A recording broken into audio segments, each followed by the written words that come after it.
So Giannis just put up one of the greatest finals games ever, posting counting stats of 41, 13 and 6. What he's doing is historic. He's only one of the two players in finals history to post 40 and 10 in back-to-back games, and the first since 2000 Shaquille O'Neal. Let's put into context how historic what Giannis has been doing into this playoffs today.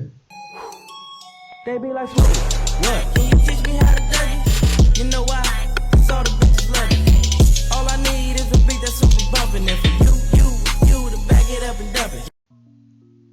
Leave a like on this video and subscribe if you haven't already. I make regular NBA content and have great ideas coming up after the playoffs. If these interest you, do subscribe to the channel.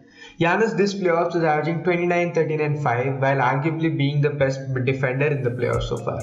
Excluding the first series against the Heat in which he didn't really play quite well, he averaged 31, 12 and almost 5 assists. Sure, he wasn't the best player in the Nets series, but he almost went toe to toe against the best player in the league right now, Kevin Durant. He averaged 32 and 13 in the series while providing elite defense. He carried the Bucks until Game 6. Chris Middleton averaged only 21 points per game on a terrible 38 to 32 efficiency, and Jrue Holiday sucked the entire series, though he was being switched up on an injured Harden, which he couldn't take advantage of. Giannis doesn't get nearly enough credit for how amazing he's been in this playoffs, and I can't stretch it enough how amazing he's been. Chris Middleton and Jrue Holiday are the two most inconsistent sidekicks any superstar would get. Giannis does say he wants to play with Chris Middleton for an entire decade, but you can't deny how inconsistent Middleton has been. He's either prime Michael Jordan or Kyle Kuzma. There's no in between. Giannis before this playoffs was criticized by many for his free throw shooting, for his lack of a jumper, for not having a killer instinct, for underperforming in the playoffs, and people really thought he had been figured out.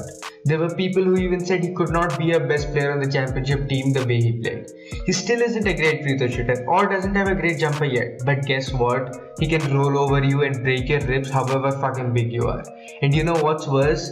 He knows he can do that. Until this year, he used to be passive when there was a big wall in front of him, like the Heat series last year and the Toronto Raptors series the year before. This year, he just owns the interior every single game.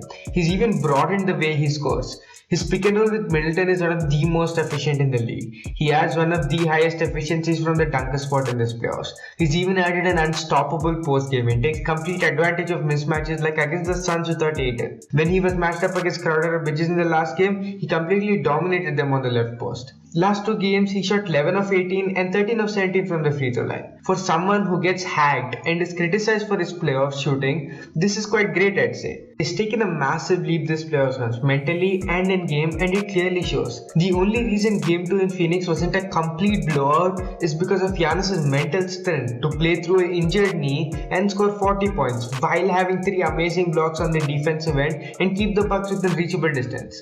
Right, I haven't even talked about his injury. Since coming back from that knee injury, which is basically since the finals have started, Giannis has averaged 34, 14 and 5 while going to the paint basically every single time and averaging 15 free throws per game. Pretty good for someone coming off a knee injury, right? Let's just look at some records he's made this postseason. As mentioned before, he's only the second player to have back-to-back 40 and 10 games. He's only the fifth player to have 40, 10 and 5 in a playoff game. In back-to-back elimination games against the Nets, he put up 30 and 17 and 40 and 13 on both ridiculous efficiency. He also led a Bucks comeback against the Nets after being down 2-0 in the series. Statistically one of the best isolation players in the league right now. There are a million other ESPN stats which I can't even find right now which show how amazing Giannis has been this playoffs. Giannis is an anomaly in this league right now. He stayed with a small market team in Milwaukee when he very well could have left this off season and not signed an extension in free agency. He trusts his organization and trusts his coach. Maybe a little too much, but he does trust the coach, which is very great. He always backs up his teammates and even after bad games and genuinely loves them.